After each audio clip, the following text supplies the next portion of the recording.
Oui, rebonjour. Euh, je vais faire une mise au point me, con- me- me concernant. Bon, je sais pas trop par où je vais commencer, mais je vais essayer de vous expliquer un peu ma situation. Voilà, donc dans les années 90, fin des années 90, j'ai commencé à avoir des problèmes de santé. J'ai fait un AVC. Et suite à cet AVC, j'ai eu des troubles d'élocution. Voilà, j'ai dû faire face à des moqueries de collègues de travail. Voilà, parce que du jour au lendemain, je me suis mis à bégayer, quoi. Alors qu'avant, je parlais tout à fait normalement. Ensuite, la boîte où j'ai travaillé donc, a été rachetée par une multinationale. Et puis là, donc, on a été traité comme du bétail. Voilà, donc on était juste des numéros. J'ai subi du harcèlement pendant 3 ans, du harcèlement moral. Ça finit que j'ai fait une dépression. Je travaillais 6 mois, et puis les 6 autres mois, j'étais en arrêt maladie. Euh, Personne ne m'a aidé, sauf la médecine du travail. Voilà. L'inspecteur du travail était à la botte de mon directeur de région, et il n'a rien fait pour moi. Voilà, c'est vraiment dégueulasse. Et ça finit par un licenciement abusif.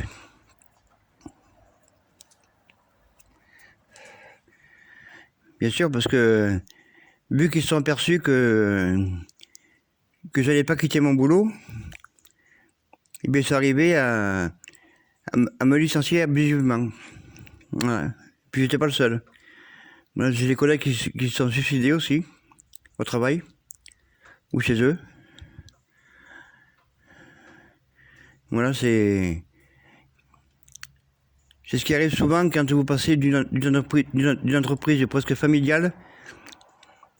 Parce que quand tu entres dans la boîte, c'était une toute petite boîte qui travaillait dans le Rhône-Alpes. Ensuite, ça a été racheté par une plus grosse boîte qui était du côté de Limoges et qui travaillait un peu sur toute la France. Et puis après, ça a été racheté encore par une multinationale, Otis, Ascenseur, où on vous traite comme des moins que rien. Voilà, tout est pourri dans cette boîte, la mentalité est pourrie. Et puis, les contremaîtres, les directeurs de région, ça change à tout va. Les directeurs régionaux, c'est des pourris. On vous harcèle moralement, puis on vous dit que votre secteur n'existe plus, alors que c'est totalement faux. J'ai eu quelques collègues qui m'ont soutenu, mais pas tous, bien sûr. Parce qu'il y en a qui sont du côté des harceleurs. La CGT, qui devait m'assister aussi donc à une réunion avec le directeur de région, n'est pas venue. La CGT, c'est des vendus. Voilà. C'est des pourris. J'ai un collègue qui m'a soutenu, avec sa famille. Et la médecine du travail aussi m'a soutenu. Et ça a été la seule avec quelques collègues. Un autre collègue que je connaissais bien. Et puis la médecine du travail qui m'ont bien soutenu. Mais ça n'a pas empêché que je sois licencié abusivement. Et avec une dépression en plus. Voilà. Et mes soucis de santé ont démarré à partir de ce harcèlement moral pendant 3 ans. Et bien sûr, comme j'avais un CDI, j'avais acheté une maison à l'époque que j'avais retapé. J'avais fait 10 ans de travaux dedans. Et puis je me suis retrouvé du jour au lendemain au chômage. Entre-temps, j'avais acheté une voiture d'occasion, étant donné que je n'avais plus de voiture de fonction. Donc j'ai racheté, enfin j'ai fait l'erreur d'acheter une voiture d'occasion en ne sachant pas que Pôle emploi n'allait pas me payer pendant plusieurs mois, vu les indemnités de licenciement que j'ai reçues. Donc je suis resté 7 mois sans revenu, il n'y a pas un rond en poste. Voilà. Et en plus de ça, donc j'avais un crédit sur la maison, un crédit qui était un peu gros. Mais avec mon salaire, je m'en sortais. Oui, je m'en sortais, oui, pas de souci. Et puis, mon ancienne maison a été rachetée par les domaines pour faire une 2 fois 2 voies. Et donc c'était la seule bonne affaire que j'ai fait. Enfin, bonne affaire si on veut, quoi. J'ai revendu ma maison que j'avais achetée en francs à l'époque. J'ai revendu en euros beaucoup plus cher. Ça m'a permis d'acheter ici. Mais j'ai dû m'expatrier de la région parce que là où j'habitais avant, c'était beaucoup trop cher. Et jamais j'aurais eu les moyens de racheter une maison là-bas, quoi. Et donc je suis venu ici parce que ici les prix étaient plus abordables. Le problème c'est que j'ai été tout seul à déménager. Donc j'avais une maison entière plus un atelier à vider, tout seul. La famille n'a pas voulu m'aider.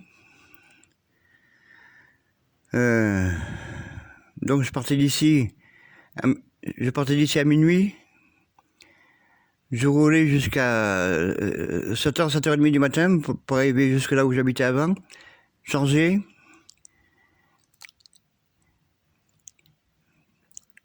Je chargeais mon camion et puis ma remorque tout seul. Et puis je revenais, encore 7h30 de route, 8h de route. Il m'est arrivé même une fois à Narbonne de tomber sur la neige. J'ai mis 13h30 pour arriver jusqu'ici, à cause de la neige. Voilà, j'ai fait ça pendant 7 mois, 8 mois. Et puis ici, j'avais trouvé du boulot aussi, donc je travaillais dans le bâtiment. J'ai fait des horaires un peu bizarres, je commençais à 5h du matin, ou le soir à 22h. Et je terminais le matin, le boulot. Puis au moins de temps libre, je continuais mon déménagement, du vendredi soir jusqu'au dimanche soir, et je rattaquais le lundi le boulot. Et puis un jour, je me suis présenté au boulot, à 8h moins le quart. Je me sentais pas bien. Et puis, donc j'ai dit aux collègues, je dis, non, ça va pas, chantez-moi, ça va pas. Et il m'a dit, ok. Il m'a dit quand ça ira mieux, tu reviendras. Je dis, oui, il n'y a pas de souci. Et puis, quand je suis arrivé chez moi, donc ici, je me suis écroulé. J'ai fait un burn-out. Voilà. C'était en 2010. Et depuis, mon état de santé ne cesse de s'aggraver.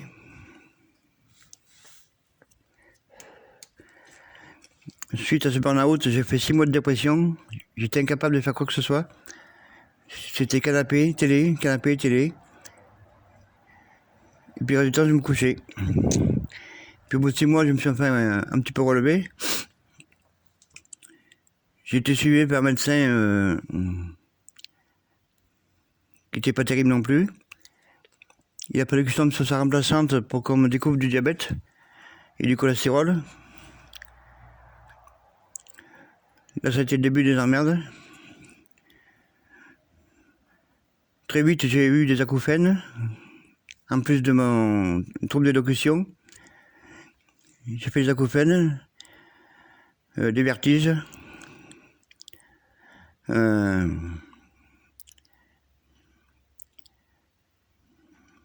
Comment expliquer ça? Oui, donc j'avais mes problèmes d'élocution, du diabète, des vertiges, des acouphènes. Ça, c'était le début. Et bien sûr, en vieillissant, on est de moins en moins en forme.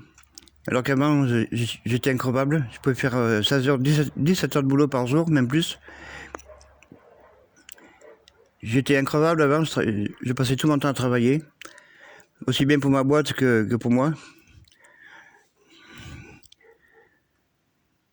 Puis c'est comme ça d'ailleurs que je m'en suis sorti toute ma vie, sans bossant quoi. Parce que je m'en suis sorti, j'ai fait ma vie tout seul, sans l'aide de personne. Donc pour moi c'était bosser, bosser, bosser et pour arriver à vivre quoi. Et donc en 2010 ici quand je suis tombé en burn-out, j'étais en arrêt maladie. Donc je touchais beaucoup moins que mon salaire précédent bien sûr. Et puis au bout de l'arrêt maladie, étant donné que je n'étais pas rétabli, donc j'ai eu une pension d'invalidité à vie. Seulement la pension d'invalidité, c'est 50% de votre ancien salaire. Donc vous avez 50% de revenus en moins. Voilà, c'est comme ça que ça marche. Donc du jour au lendemain, vous vous retrouvez avec 50% de revenus en moins, handicapé, et puis une maison rénovée, ce qui est impossible. À moins d'avoir gagné 15 ou 20 000 euros avant, quoi.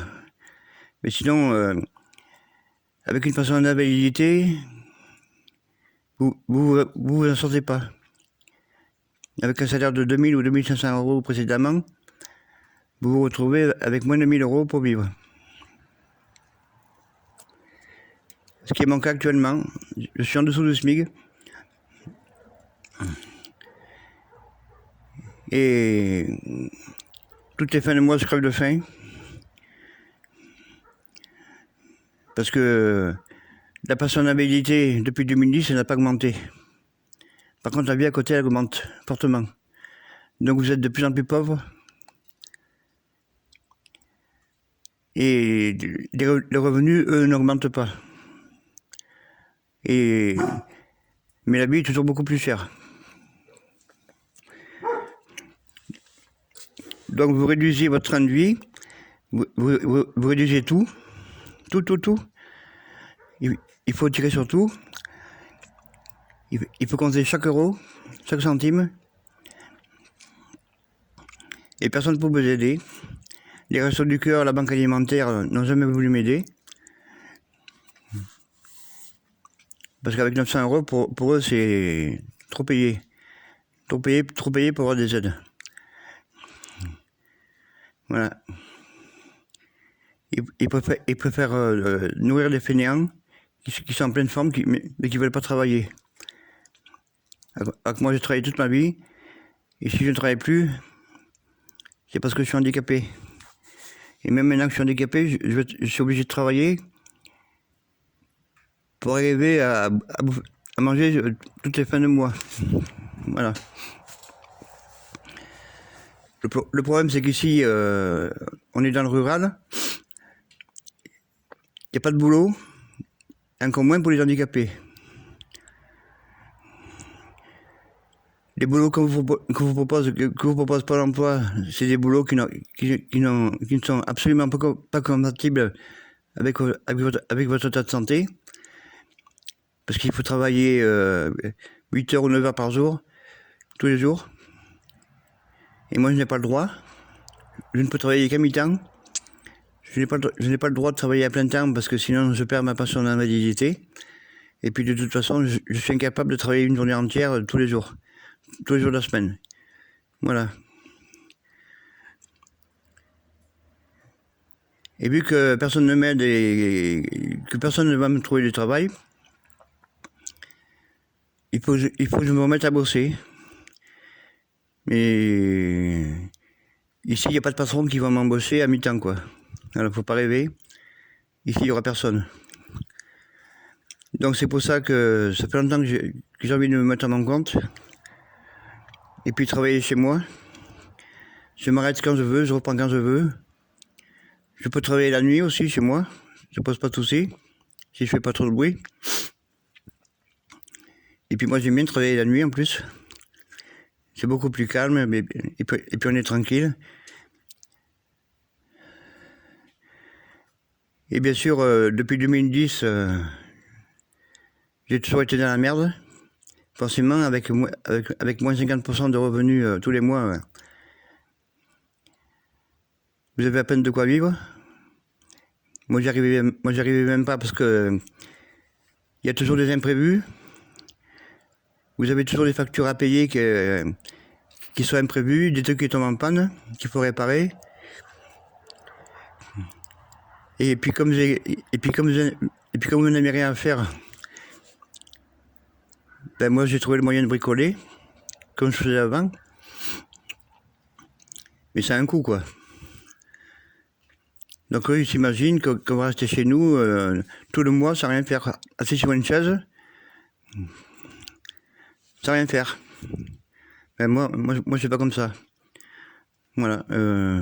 Moi je peux pas vivre éternellement devant ma télé à ne rien faire. Voilà, il faut que je m'occupe. Et puis ici, les hivers sont très pluvieux, c'est très humide, même l'été. Mais l'été, bon, ça va, c'est l'humidité qu'il y a dans la nuit, quoi. Mais l'hiver ici, c'est très humide, on ne peut rien faire dehors, il pleut presque tous les jours, souvent. Rares sont les hivers où il ne pleut pas ici. Et puis quand ça se met à pleuvoir, ben ça dure des mois et des mois. Vous avez un ciel gris pendant des mois et des mois. Voilà, puis donc récemment, j'ai eu un très petit héritage. Faut pas rêver, hein, j'ai eu quelques milliers d'euros, ça n'a pas changé loin. Et c'est pas suffisant pour se mettre à son compte. Voilà, peut-être celui qui travaille sur un ordinateur, ça suffit. Ça paye un PC, mais moi c'est pas mon truc. Travailler sur un PC, non, ça m'intéresse pas. Moi j'aime bricoler. Et pour bricoler, bien sûr, il faut des consommables, il faut du matériel. Donc avec ces quelques milliers d'euros, au lieu d'attendre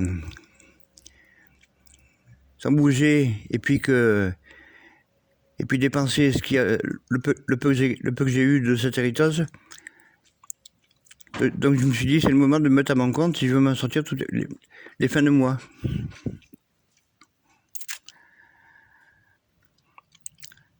Parce que je peux compter sur personne. Absolument personne.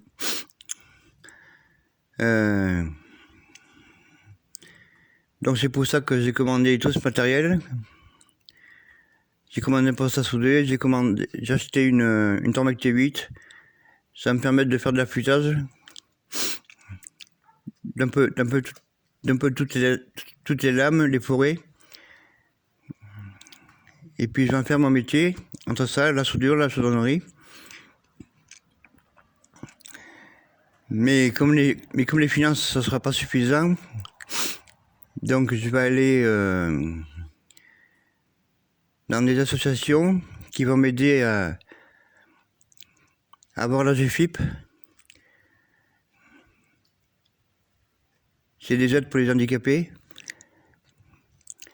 Et puis d'autres aides aussi de l'ADI, par exemple.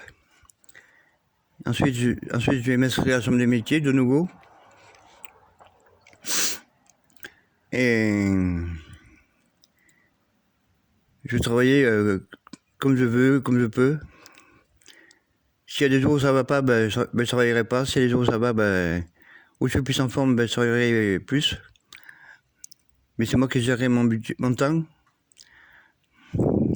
comme je le souhaite, et selon mon état de santé. Voilà. De toute façon, j'ai pas le choix. Je n'allais pas dépenser des milliers d'euros, acheter tout et n'importe quoi, pour me faire plaisir, et puis après crever de faim à la fin du mois, quoi. Et puis faire des hypoglycémies, quoi. Donc là, j'ai dépensé cet argent, mais je suis pas riche, hein, faut pas croire, hein. J'ai eu quelques milliers d'euros d'héritage que j'investis pour mon avenir. Enfin, le peu qu'il me reste à vivre. Je ne sais pas combien de temps, parce que vu mon état de santé, c'est très aléatoire.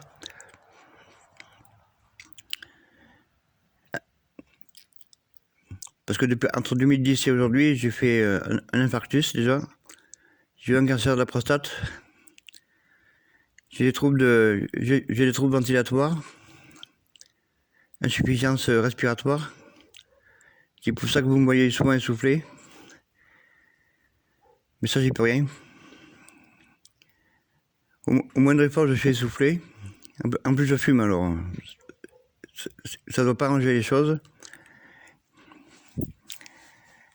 Mais quand vous n'avez rien à faire, que vous vous emmerdez chez vous, que vous êtes pauvre, et que le prix du tabac n'arrête pas d'augmenter aussi, et puis il va continuer à augmenter, mais le gouvernement s'en fout. Pour eux, l'important, c'est de ramasser de plus en plus de fric sur le dos des plus pauvres. Voilà. Qu'est-ce que vous voulez faire? Voilà, donc je suis pas riche. J'investis le peu d'héritage que j'ai dans du matériel pour pouvoir travailler et avoir des mois plus confortables, pouvoir vivre normalement, ce qui n'est pas le cas aujourd'hui. Parce que depuis 2010 jusqu'à présent, je sors très peu de chez moi, je sors juste pour faire les papiers ou les courses. Et le reste du temps, je suis enfermé chez moi, tout seul, avec mes animaux. Parce que j'ai aussi des animaux, hein. J'ai 2 chiens, j'ai un chat, j'ai des chèvres. Donc il faut s'occuper d'eux tous les jours. Il faut les faire manger. Et d'ailleurs, ils passent avant moi. Mes animaux passent toujours avant moi.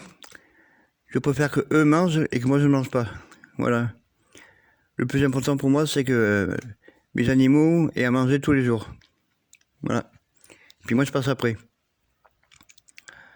Parce que j'adore les animaux. Et ils font mon bonheur. Voilà. Ils m'aident. Ils m'aident beaucoup. Voilà. Je voulais éclaircir ça. J'attends pas de YouTube de gagner ma vie. C'est pas ça qui me rendra riche.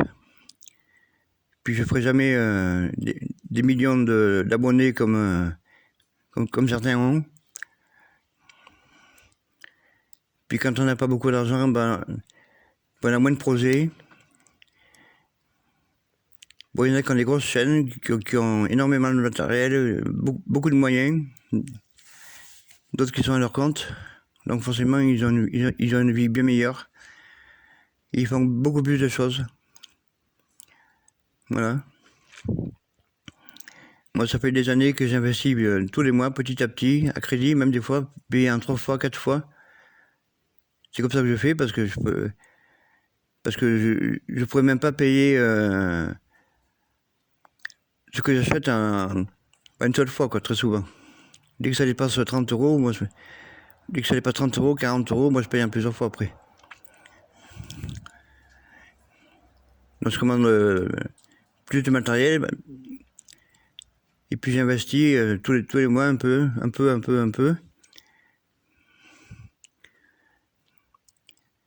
Et puis vous voyez, ma grange là, bon c'est grand, mais la moitié de la surface qui est en pente, donc inutilisable pour travailler. C'est hyper encombré, il y a beaucoup de choses. Mais il y a des trucs qui ne valent rien, absolument rien, quoi.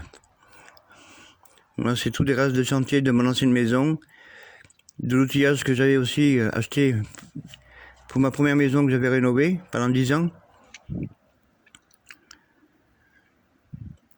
Et puis depuis que je suis ici, j'ai investi un peu tous les mois dans divers outillages consommables et tout ça, quoi. Maintenant, je veux travailler. Si je veux m'en sortir, je suis obligé de travailler, même handicapé. C'est pas parce que je suis handicapé que je vais rester sans rien faire. Surtout que j'ai envie de me sortir de ma merde. Voilà.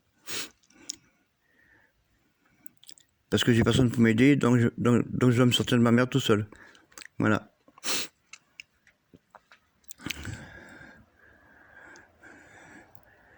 Puis j'espère que j'aurai du boulot, que je puisse au moins vivre un peu mieux. Que je puisse manger jusqu'à la fin du mois. Jusqu'à la prochaine invalidité qui tombera. Ce qui n'est pas le cas actuellement. Puis j'aime pas demander aux autres non plus. Voilà. J'aime pas demander de l'argent. Je me sens rabaissé. Des fois j'en demande, mais les personnes ne peuvent pas toujours m'aider. Et quand c'est comme ça, je déprime. Parce que j'ai rien mangé, souvent. Je mange des pâtes, du riz. Alors que c'est incompatible avec le diabète. Parce que ça me fait monter mon diabète à 3, 4. Et ce qui est très mauvais pour ma santé. Alors que moi, je ne devrais manger presque que des légumes, oui, que des légumes, très peu de pain, parce que le pain c'est calorique aussi, et ça fait monter le diabète. La viande, c'est banni de ma nourriture depuis longtemps. Je mange un peu de poisson, des œufs. Et tout est difficile quand on a du diabète, quoi. Et puis le diabète, c'est une maladie silencieuse, mais elle vous ronge. Elle vous ronge toute votre vie après. Voilà. Quand vous mangez mal, ça se répercute sur votre santé. Ça ronge vos nerfs, ça ronge vos vaisseaux.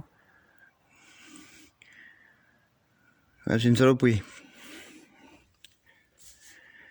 Voilà. Je vais poster cette vidéo, puis après, je vais poster une autre vidéo sur le matériel que je viens de recevoir.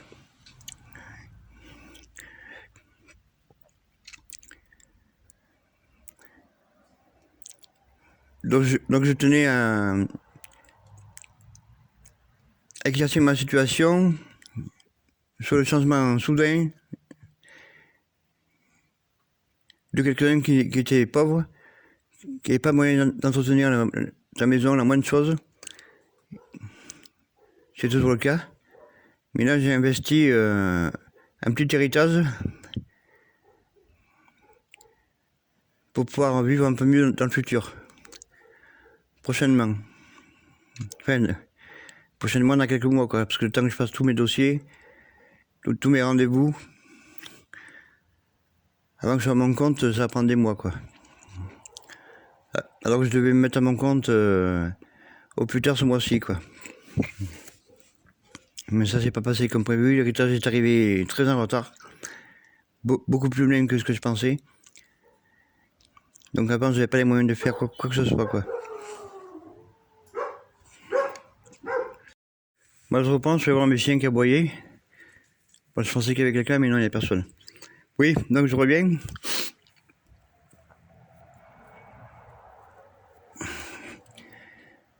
Bon, j'ai eu une vie pas facile. Parce que déjà, à l'origine, ma mère a abandonné tous ses gamins presque à la naissance. Elle m'a abandonné moi quand j'avais une semaine. J'ai été placé en famille d'accueil, donc par la DAS. Puis je suis tombé dans une famille de pourris. qui m'ont élevé à coups de ceinture et de fouet.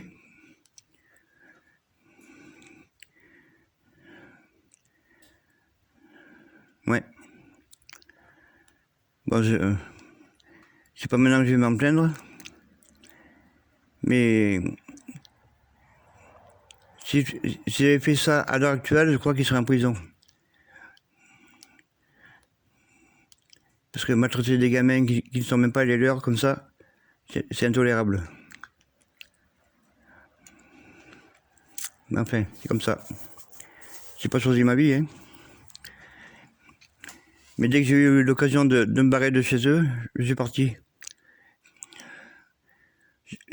À l'époque, je m'étais acheté une moto, une 50 cm3, pour fuir un peu cette famille de dégénérés. En plus, c'était des grenouilles de bénitier. C'est un peu honteux, hein. Donc je m'étais acheté une moto avec mon propre argent, en travaillant l'été, après, ou pendant les vacances scolaires, donc je travaillais. J'ai fait tout et n'importe quoi. J'ai fait du bâtiment, j'ai même travaillé dans une porcherie, à l'époque, pour donner à manger aux cochons. Puis c'est comme ça que je m'étais acheté une petite moto à vitesse, 50 cm3. Et ils ont encore trouvé le moyen de mettre des cadenas à ma moto pour m'empêcher de sortir. Ou alors ils enfermaient ma moto dans un garage pour m'empêcher de sortir aussi. Et c'est pas des blagues, je vous raconte, c'est la vérité, hein. Puis après j'ai vendu ma moto, j'ai passé mon permis. J'ai acheté une voiture d'occasion, une Renault 15, je me rappelle bien, très bien. Et dès que j'ai eu l'occasion de me barrer de chez eux, ben, je me suis barré. Moi j'avais 18 ans. Je me suis barré de chez eux. Je suis parti vivre en ville avec une fille.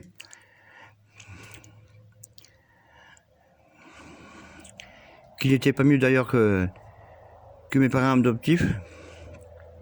Mais bon, ça c'est une autre histoire.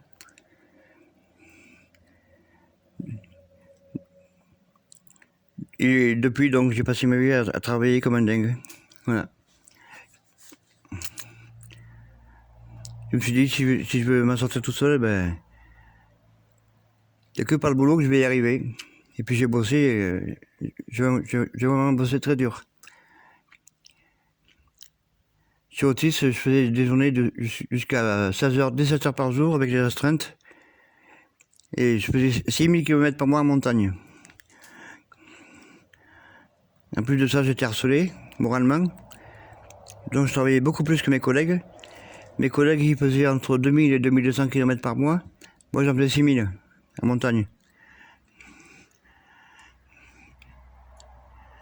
Et comme j'étais pas forcément sur place pour aller les dépanner, des fois, je faisais 2 heures, 3 heures de route pour aller sur un site pour dépanner une machine.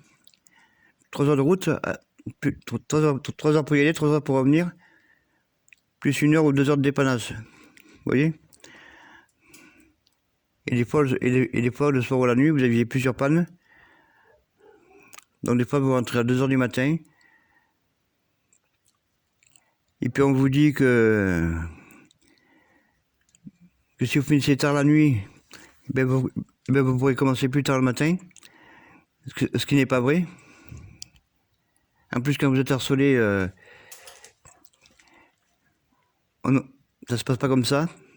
Vous finissez à 2 heures du matin, 3 heures du matin, 4 heures du matin. Et puis à 7 heures du matin, il faut se relever pour attaquer la journée. Voilà, c'est comme ça que ça se passe. C'est comme ça que ça s'est passé pour moi pendant 3 ans. Minimum 6000 km par mois, des journées de 12 heures, 16 heures. L'harceleur qui vient jusque devant chez vous pour vous harceler, il vous harcèle au téléphone, même quand vous êtes en arrêt maladie. Il vient vous surveiller sur votre lieu de travail, parce que je l'ai vu. Moi, on ne prend pas pour un con. J'ai vu mon contremaître venir voir si j'étais bien sur le lieu de travail, avec le directeur de région, si ça c'est pas de harcèlement. Ou passer devant chez moi pour savoir si j'entrais chez moi à midi. Voilà. Ça a été ma vie comme ça. Hein. Puis vous avez les patrons aussi qui... Ils vous font travailler à 200 km/h. Sur les chantiers, vous courez. Parce que vous êtes intérim. Vous courez toute la journée. Et puis vous apprenez pas grand chose. Hein. Voilà, vous êtes un pion. Vous êtes un pion, et puis on vous aboie au casse-pipe.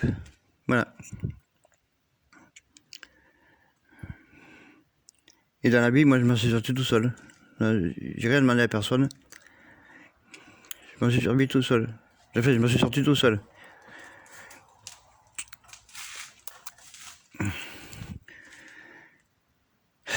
Voilà. Bon, je pense avoir tout expliqué.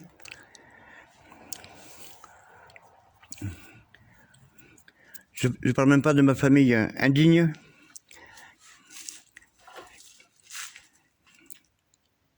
J'ai appris qui était mon père à l'âge de 55 ans.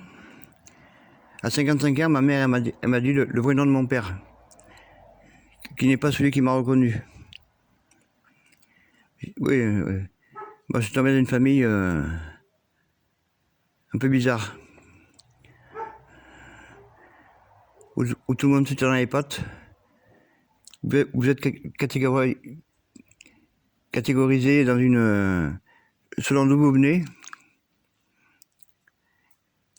Si vous avez été élevé par votre mère à partir d'un certain âge comme un de mes frères, vous serez mieux vu que ceux qui sont restés dans une famille d'accueil toute leur vie.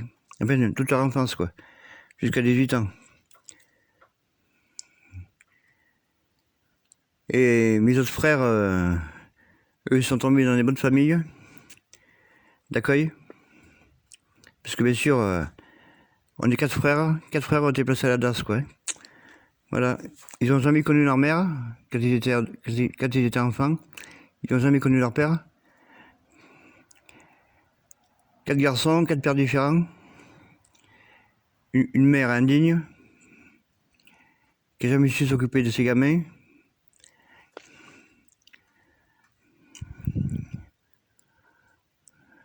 Voilà. Quand vous tombez dans des bonnes familles, ben ça va. Si vous tombez mal, ben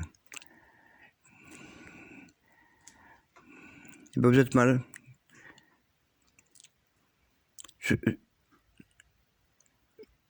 Surtout qu'à l'époque, on ne pensait même pas appeler la gendarmerie quand vous étiez maltraité, quoi.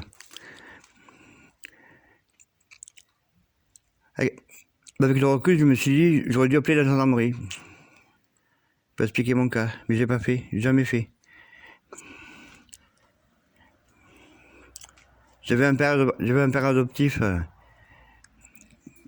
qui me mettait des coups de fouet, des coups de ceinture. Une mère qui me balançait des couteaux sur la gueule. Puis quand j'ai eu 17 ans, que mon père me courait après avec sa ceinture, je me suis arrêté d'un coup, puis j'ai mis mon poing dans la gueule. Et après ça, donc, il ne m'a plus jamais retouché. Jamais. Mais il a fallu que je mette mon poing dans la gueule pour qu'il arrête de me tabasser, quoi. Voilà.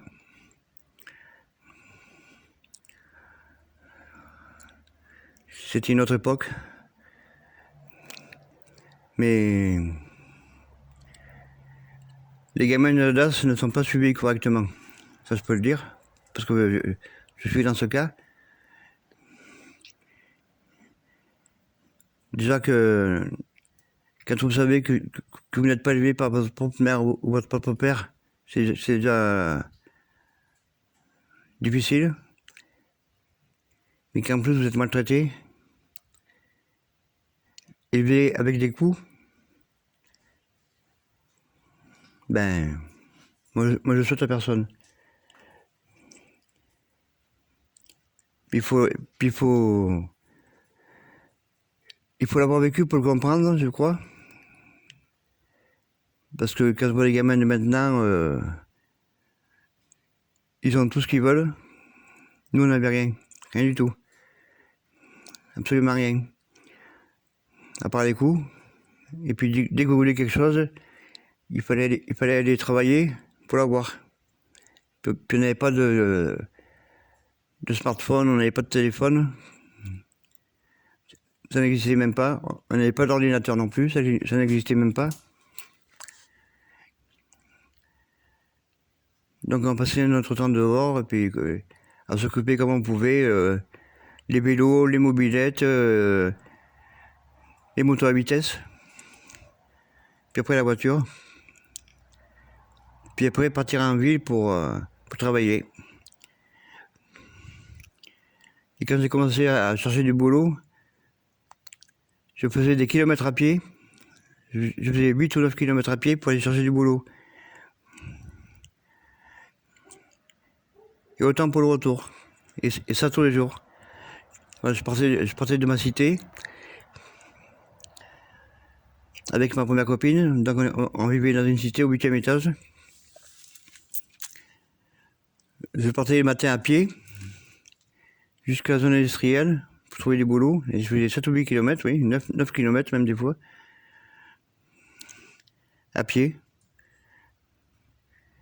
Parce que j'avais même pas les moyens de mettre des gens dans ma voiture.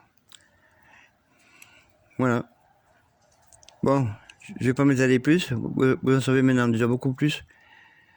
Vous me connaissez beaucoup mieux, je pense. Mais c'est pas pour ça que je vais me plaindre, quoi. De toute façon, se plaindre, ça sert à rien. Ce qui est fait est fait. Après donc, on a un poids sur la conscience, mais qu'est-ce que vous voulez faire? C'est comme ça. C'était notre époque où on élevait les gamins à la dure. Ouais, et puis que si vous vouliez vous en sortir, et puis que vous n'avez pas de famille, personne pour vous aider, il faut avoir du caractère pour s'en sortir. Voilà. Moi, j'ai connu des amis quand j'étais gamin. J'ai connu des. En fait, j'avais des amis, oui, qui étaient aussi de la DAS. Il y en a certains qui ont mal tourné parce que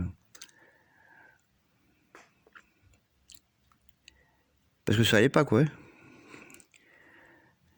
Quand vous n'êtes pas élevé par votre mère ou par votre père, c'est déjà difficile à comprendre. Bon, quand vous avez 3-4 ans, ça, vous vous en doutez, mais bon, faites pas trop attention à ça. Et plus vous grandissez, plus vous dites, mais qu'est-ce que je fous là, moi? Pourquoi c'est pas ma mère? Pourquoi c'est pas mon père? Voilà.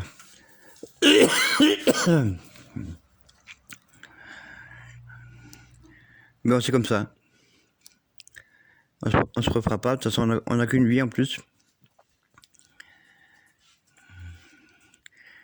Et puis on a tous une vie différente.